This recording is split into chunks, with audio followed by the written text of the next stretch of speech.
आपने अभी कहा कि बजट में जो है बढ़ोतरी हो रही है निरंतर, लेकिन जिस प्रकार से अदर स्टेट में स्वास्थ्य व्यवस्था है, यहाँ बिहार में नहीं देखा जाता है और यहाँ से केवल रेफर का पुर्जा मिलता है। क्या कहेंगे? और मैं फिर से पीछे की सरकारों की निंदा और उसके जंगल राज पर बात नहीं करना चाहूँगा, लेकिन फिर भी जो पिछली सरकार थी, हम सीएम के बेटा निशांत कुमार पर आरोप लगाए हैं छात्रा के हत्या पर। एक मेडिकल कॉलेज को पतालगंगा में मेडिकल कॉलेज खोलने का जो उन्होंने प्रण लिया था, जो उन्होंने आदेश दिया था, उसको भी मैंने सरकार को याद दिलाया, उस पर सवाल भी मैंने पूछा। तो आज NH 139 एक बहुत अहम सड़क है और मेरा ये मानना है कि हमारा ये क्षेत्र है, हमारा जो औरंगाबाद है, यह अपार संभावनाओं का क्षेत्र है। नमस्कार, मैं चितरंजन कुमार और आप देख रहे हैं सिटी न्यूज़। देखिए, औरंगाबाद सदर विधानसभा से विधायक त्रिविक्रम नारायण सिंह इन दिनों आप देख रहे होंगे कि लगातार सदन में अपनी क्षेत्र की समस्या को बता रहे थे, सुना रहे थे और उसे सुलझाने का प्रयास कर रहे थे। अभी उन्होंने बजट को लेकर के प्रेस कॉन्फ्रेंस बुलाया है और प्रेस कॉन्फ्रेंस में क्या कुछ वो बता रहे हैं बजट सत्र में, जैसा कि उन्होंने सवाल भी किया है मेडिकल कॉलेज को लेकर के, स्वास्थ्य को लेकर के और भी कई समस्या को लेकर के उन्होंने सदन में सवाल किया है। उस सवाल का जवाब भी उन्हें मिला है और भी उन्होंने बताया है कि हम सकारात्मक दिशा में काम कर रहे हैं, क्षेत्र की समस्या से अवगत हो रहे हैं। आइए अब सीधा लिए चलते हैं आपको प्रेस कॉन्फ्रेंस में। डेफिशिएंट बजट हुआ करता था और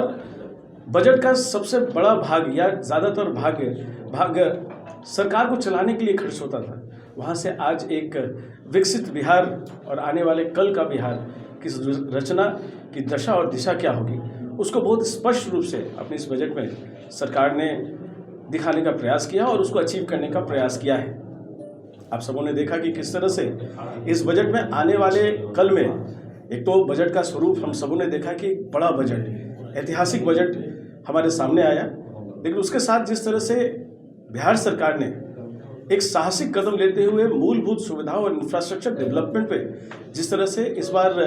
फोकस किया कि किस तरह से इस बार इंफ्रास्ट्रक्चर डेवलपमेंट पे हमारा अच्छा फोकस हो और सर्वांगीण विकास के लिए, चाहे वो स्वास्थ्य हो, चाहे वो शिक्षा हो, चाहे वो किसानों के लिए हो, ये अलग अलग विषयों के लिए, चाहे वो रोड इंफ्रास्ट्रक्चर की बात कर लें, चाहे हेल्थ इंफ्रास्ट्रक्चर की बात कर लें, स्कूल इंफ्रास्ट्रक्चर की बात कर लें, ये सारे विषयों पे बहुत अच्छे से सरकार ने इसका विश्लेषण किया और उसके ऊपर किस तरह से बिहार आगे बढ़ पाए और रोजगार किस तरह सृजन कर पाए, उसकी भी चर्चा इस बजट में हुई। और पहले तो बिहार जब अपना बजट बनाता था या फिर बिहार में जिस तरह से हम विकास के दर की बात करते थे, तो भारत के दर से वो राष्ट्रीय औसत से कम ही हुआ करता था। आज हम सारे बिहार वासियों के लिए ये गर्व का विषय है कि आज हमारा जो अनुमानित विकास दर है वो लगभग दूना राष्ट्रीय अनुपात से ऊपर है। तो इसका मतलब स्पष्ट है कि बिहार आज विकासशील और विकसित होने वाले राज्यों की श्रेणी में जिस अनुपात से आगे बढ़ रहा है, वो मुझे लगता है कि सबसे आगे टॉप 5 में ज़रूर होगा। और जिस तरह से हमारा बजट का एक्सपेंडिचर है, जिस तरह से हम सरप्लस जनरेट कर पा रहे हैं और जिस तरह से केंद्र सरकार का भी लगातार अपने अलग अलग योजनाओं के माध्यम से, अपने अलग अलग अनुदानों के माध्यम से, जिस तरह से केंद्र सरकार का भी बिहार के विकास में जो सहयोग मिल रहा है, जो सम्मान हम बिहारियों को मिल रहा है, वो हम देख पा रहे हैं कि किस तरह से केंद्र सरकार भी बिहार सरकार के कदम से कदम मिला के अपने बिहार वासियों के विकास के लिए और एक विकसित बिहार के लिए, एक औद्योगिकीकरण वाले बिहार के लिए, एक साक्षर बिहार के लिए, एक स्वस्थ बिहार के लिए, एक इंफ्रास्ट्रक्चरली आत्मनिर्भर बिहार के लिए किस तरह से अपना बिहार आगे बढ़ रहा है, उसमें केंद्र की भी अपनी भूमिका है। तो आज इस प्रेस कॉन्फ्रेंस के माध्यम से माननीय मुख्यमंत्री बिहार सरकार, माननीय प्रधानमंत्री जी, मैं अपने क्षेत्र की जनता की तरफ से, अपने बिहार की जनता की तरफ से मैं बहुत बहुत धन्यवाद देता हूँ। आपने अभी कहा कि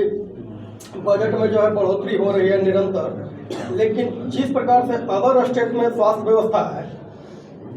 यहाँ बिहार में नहीं देखा जाता है और यहाँ से केवल रेफर का पुर्जा मिलता है। क्या कहेंगे? आपने देखा होगा और जैसा मैंने कहा आपको कि बहुत लंबी दूरी तय करके ये बजट यहाँ तक पहुँची है, चाहे स्वास्थ्य, शिक्षा, रोजगार या इंडस्ट्रियलाइजेशन या मूलभूत संरचनाओं की अगर हम बात करते हैं तो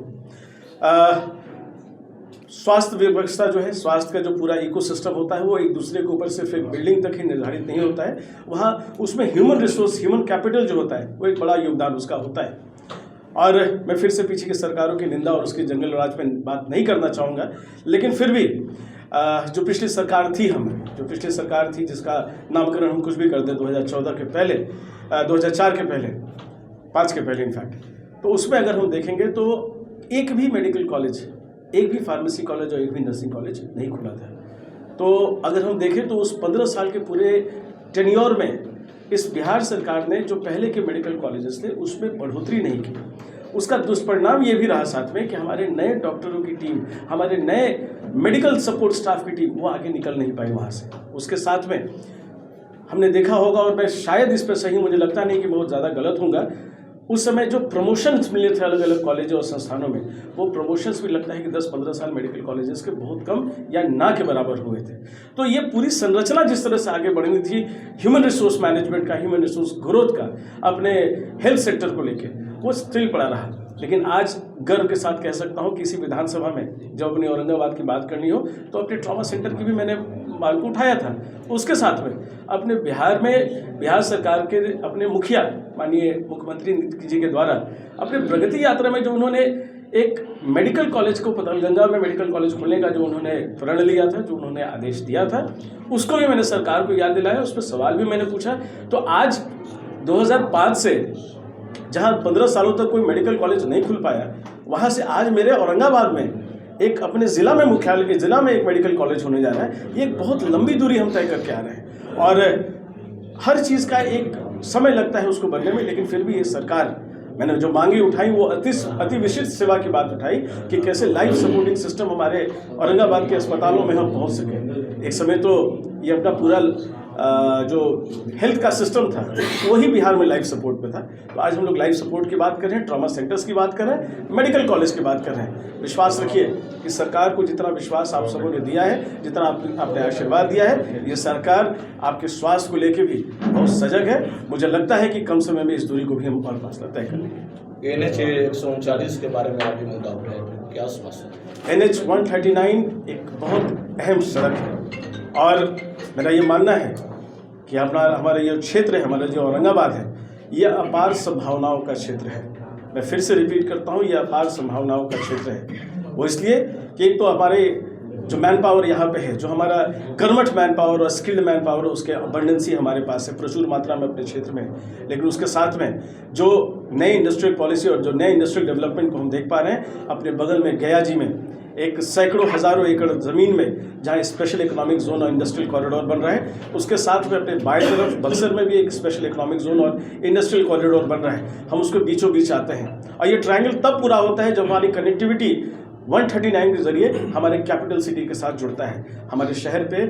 दबाव बढ़ने वाला है, हमारा इंडस्ट्रियलाइजेशन को इस क्षेत्र से कोई अब रोक नहीं सकता है। उसमें चाहे वो देव क्षेत्र हो, चाहे औरंगाबाद क्षेत्र हो, इसका विकास होना तय है। उसमें 139 और इसी मुद्दे को मैंने लगातार आदरणीय केंद्रीय मंत्री नितिन गडकरी जी से मिलकर भी और अभी अपने सदन में भी अपनी बातों को इसको रखने का और आग्रह करने का प्रयास किया कि 139 हमारे औरंगाबाद और यहाँ से झारखंड को जोड़ने वाला जो लाइफलाइन है, ये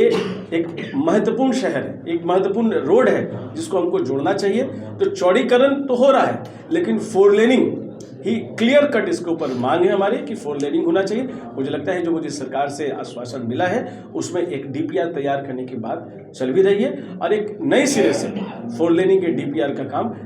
संभवतः चालू हो भी चुका है। केंद्र में और राज्य में दोनों जगह जो है आपकी सरकार है। CBI को हम सबों के ज्ञान में है कि हम इसको सरकार ने बड़ी गंभीरता से ली है और CBI को उसको हैंडओवर किया गया है इस मामले को। विश्वास रखिए, अपने किसी भी बच्चियों के लिए और अपने किसी भी छात्र के लिए मैं बहुत मजबूती से खड़ा रहता हूँ और जहाँ जिसकी ज़रूरत पड़ेगी वहाँ किसी लेवल पर संघर्ष के लिए मैं साथ में तैयार खड़ा हूँ। उसमें कहीं किसी को इफ एंड बट नहीं होना चाहिए और कोई भी ऐसा मुद्दा जो सरकार जो लोगों के बीच में एक कन्फ्यूजन पैदा करे, एक बांटने का प्रयास करे, मैं हमेशा उस मुद्दे पे अपने क्षेत्र की जनता के साथ में, अपने लोगों के साथ हमेशा मजबूती से। UGC पर क्या कहिएगा? UGC देश भर में हाथ है। मैंने कहा उसके ऊपर, ये मामला भी अभी विचाराधीन है, लेकिन मैंने इसको बहुत स्पष्ट रूप से कहा कि कोई भी मुद्दा जो अपने क्षेत्र में अपने युवाओं पे और अपने स्टूडेंट्स के ऊपर जो किसी भी तरह का मतभेद पैदा करे या कन्फ्यूजन क्रिएट करे या बांटने का प्रयास करे, उसमें मैं हमेशा अपने लोगों के साथ हूँ। पूर्व IPS दास को गिरफ्तारी किया गया है, जो CM को बेटा आरोप लगा रहे हैं। CM के बेटा निशांत कुमार आरोप लगाए हैं छात्रा के हत्या पर। मामला विचाराधीन है, मामला सीबीआई को हैंड ओवर है और तथ्यों के अभाव में मैं किसी भी आधिकारिक रूप से मैं किसी भी ऐसी टिप्पणी को नहीं करूंगा जो थोड़ी हल्की हो जाए। तो ये अभी इन्वेस्टिगेशन इस पर चल रहा है और अपने बिहार की एजेंसी में और साथ में सीबीआई भी इस पर काम कर रही है। तो बजट में कुछ विशेष रूप से औरंगाबाद में कुछ खास अभी जैसा कि हम लोग ने देखा इंडस्ट्रियलाइजेशन और इंडस्ट्रियल कॉरिडोर की बात कर रहे हैं, तो अभी हाल फिलहाल में हम सबों ने देखा कि कैसे उद्योग मंत्री जी ने किस तरह से